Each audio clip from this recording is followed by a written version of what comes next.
संसार ये बात कहता है कि जन्म के समय रोना बहुत ज़रूरी है।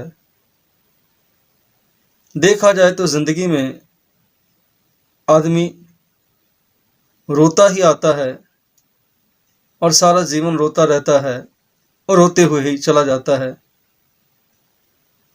कभी भी खुशी का पल उसकी ज़िंदगी में नहीं आता।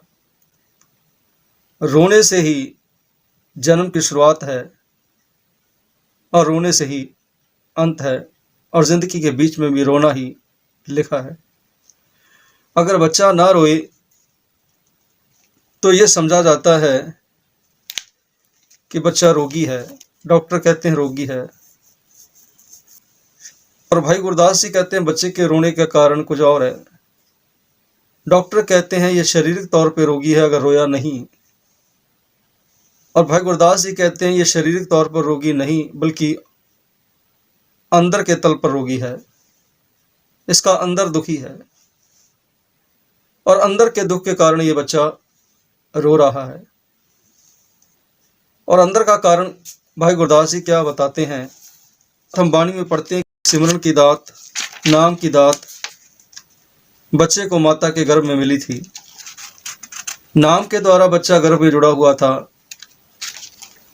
भक्ति के साथ जुड़ा हुआ था, बंदगी के साथ जुड़ा हुआ था। हम वचन पढ़ते हैं, मात गर्भ में आपन सिमरन दे, तय तुम राखण हारे, पावक सागर था लहर में, तारू उतारण हारे। माधो तू ठाकुर सिर मोरा, इहाँ उहाँ तुहारो तोरा।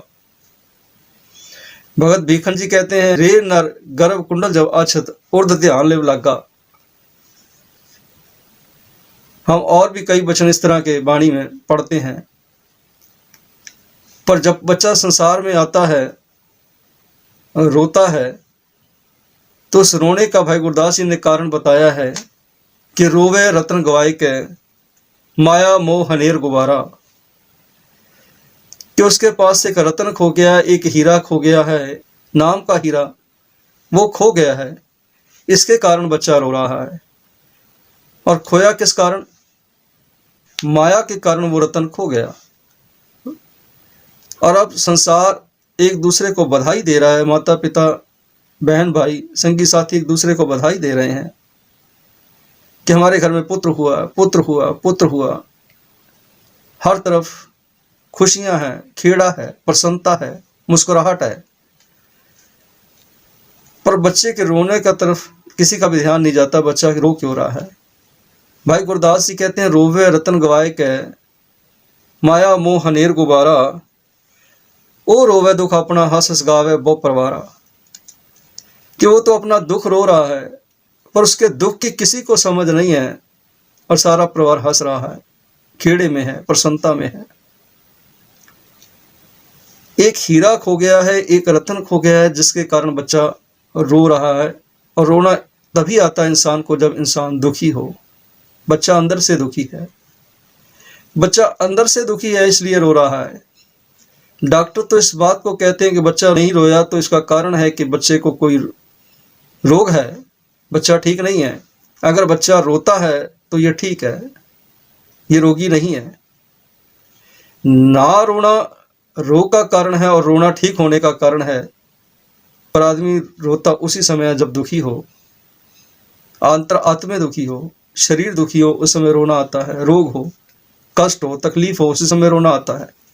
बच्चे को कष्ट है इसलिए बच्चा रो रहा है, पर उस रोने का कारण संसार जान नहीं सका।